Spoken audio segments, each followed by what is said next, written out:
What's up, guys? Alec here, and today I'm going to be telling you my story about how I ballooned up to 330 pounds, what caused it, and what I did to get to where I am today, what I'm continuing to do to go down.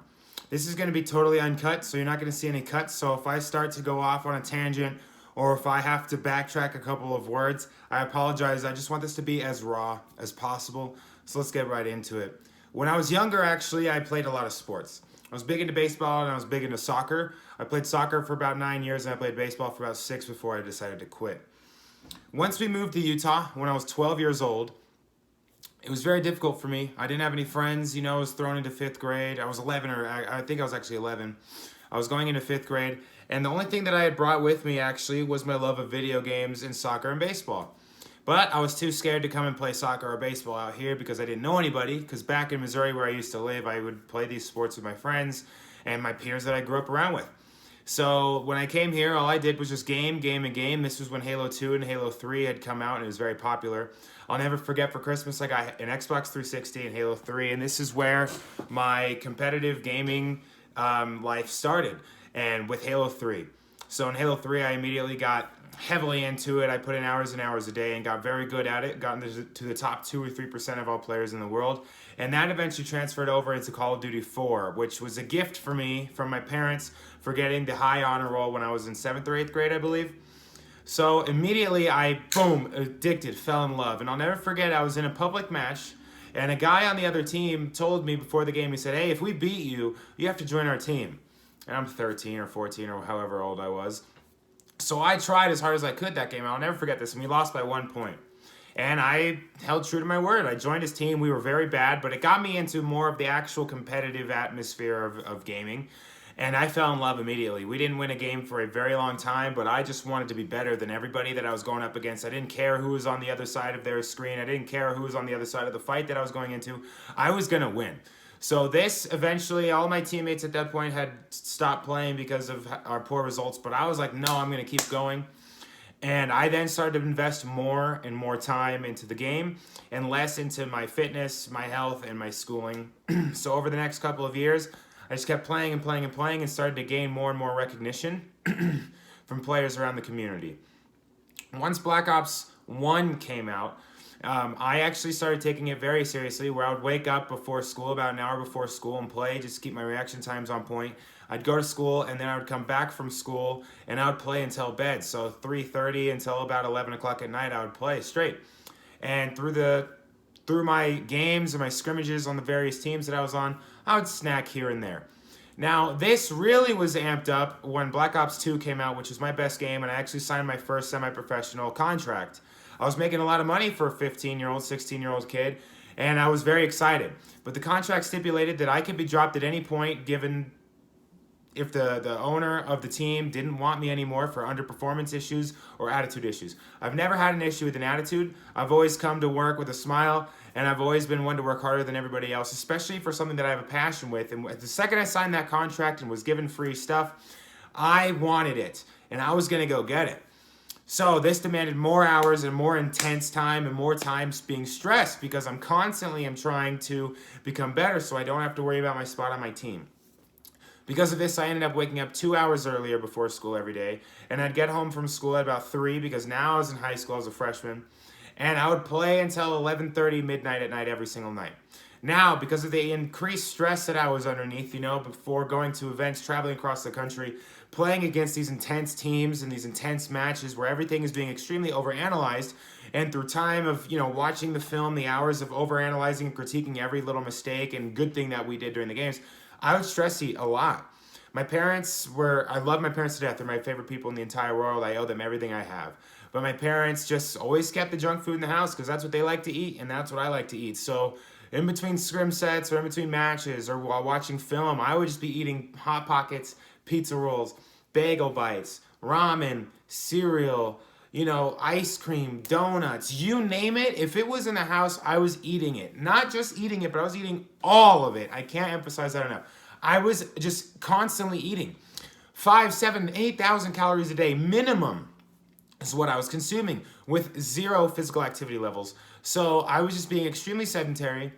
I'd come home, I'd game, I'd put my headset on. The only time I'd take any steps is to go to the bathroom or to go to the kitchen to make food. And half the time I'd go and make food, I would tell my parents to just bring me the food when the food was done in the microwave because I was too lazy. This is how bad it was.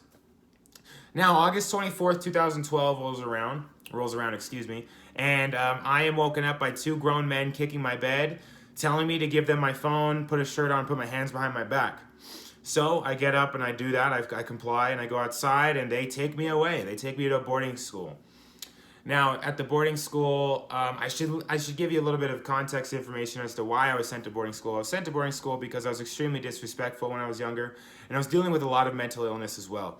I dealt a lot with depression and anxiety, a lot to the point where I was actually prescribed a heavy dose of antidepressants and anti-anxiety pills just to deal with the day. An example of this was I had a very intense car accident when I was younger, and it scarred me into not even wanting to get into the car. It was a hassle for me to get into the car and to get on the highway because I was so anxious that we were just going to get hit. I dealt with a lot of stuff in my mind, and also because I was completely failing out of school. So, going into boarding school, I was then taken away from all of my contractual obligations. I was taken away from all communication with my team and my sponsors and my owners and my coaches. That, obviously, for legal reasons, I was no longer a part of the team after about 3 days from what I came to find out. But I had no communication with the outside world. I didn't get to talk to my friends. I didn't get to talk to my mom, my dad, my family, or any of my coaches or anybody that was involved in the situation. So it was all just completely ripped away from me. Now, day one of me being into boarding school, I was 6'5", about 310 pounds, and my high school coach walked in and said, "You're gonna play basketball. I'm not asking, you're going to." And I was like, oh, okay. I was crying. I was a mess. I didn't know what was going on. I was 16 years old. I had no idea what was happening. My life has been changed forever at this point without my permission, and I had all my rights signed away, essentially. That day forward, I fell in love with the game of basketball, but I did not fall in love with nutrition at all.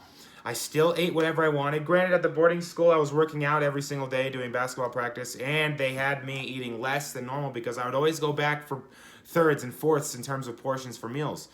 But I wasn't being enabled to do that anymore, so I was gradually losing weight. Over the course of my junior year, I went from 300 pounds, that's where I was when I got there, I was 305 pounds, and I got down to about 265. Now, after my senior year happens, I actually got down to about 250 pounds, and had a great senior year. I was an all-state, all-star basketball player.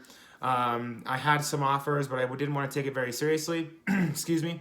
And then after graduating, I kind of just fell back into the limbo that I was in before. I still wanted to pursue my dream of becoming a professional gamer. So I actually got into League of Legends, which is a game that I still play today every now and then. And nowhere near as much, it's only maybe an hour or two a week. But I invested all my time into that, and it was 14-hour days that I was playing. Now, when I got up to that amount of time playing, I actually got into the top 0.5% of all players across the world, and this is the most popular game in the world. So I then had a lot of recognition, and I had a lot of people in the community that were talking about me and that wanted me to play with them. And I fell into my old habits of eating exactly what I wanted every single day. So this is where I actually ballooned back up to 330 pounds. Now, being under a contract for League and then ballooning up to that weight, I'll never forget. I was at my aunt's house having a pool party for 4th of July weekend. They were grilling burgers and hot dogs, and I decided I wanted to eat some, obviously, and I plopped down onto a plastic pool chair that was by the pool, and I broke the chair. It collapsed under me. Everybody started to laugh at me, and I was always the butt of the joke, so I kind of just laughed with them. But it was that moment where I was like, I don't want to be the butt of the joke anymore. I'm tired of this. So I laughed, and then I made a call to my basketball coach from high school. So at this point, it had been about 2.5 years. I called my basketball coach, and I said, "Hey, coach, I want to play at the next level. What do I need to do?" So he said, "Come out here and do a workout with me, and I'll see." So I go out there and I do a workout, and he is astounded. He's like, "You put on so much weight, Alec. You cannot play at the next level unless you lose the weight. You're going to be going up against guys that are older, faster, stronger, more agile, and are better than anybody that you've ever played against. You've got a great touch around the rim. You know how to shoot the ball, but you need to lose the weight. There is no way around it." I haven't seen that coach since that day, but the things that he told me, and I had a dream at that moment. I said, I want to do this. I'm going to do this. I don't care who says I can't, because at the time when I started telling people, everybody was saying, "Alec, you can't do that." Let's be realistic. Come on, you can't. You won't. You're too big. You're getting too old. Your joints are going to hurt when you lose the weight. You just can't do it. I tuned them all out, and instead of going to the gym like an idiot immediately, I just decided I didn't know anything about fitness and nutrition. So I decided to just cut back on my portions. And doing that, after about 5 months, I actually lost 45 to 50-ish pounds. So I went from 332 pounds to about 280 pounds in 4 to 5 months without working out. And I then plateaued, And then my sister at the time was a bodybuilder. She was training to be a bodybuilder. And she said, Alec, you're going to be plateaued unless you start exercising. You have to start exercising, especially with your dream of playing college basketball. You have to get in better shape. So she took me under her wing and she brought me into the gym and she showed me proper form. She showed me proper time under tension. She showed me how to properly lift with correct form and how to, explode off the bottom of the lifts to really increase my athleticism and explosiveness. She then told me I needed to start counting calories because at the time before I was cutting carbs.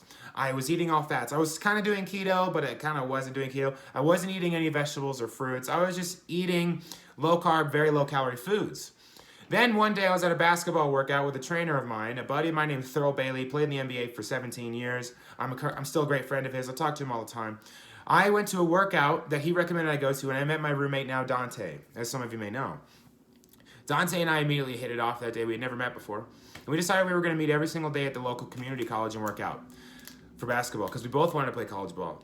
Now, during this time, I was eating about 1,300 calories, working out about 3 to 5 hours a day between basketball, lifting, and conditioning or shoot-arounds that we were doing throughout the day.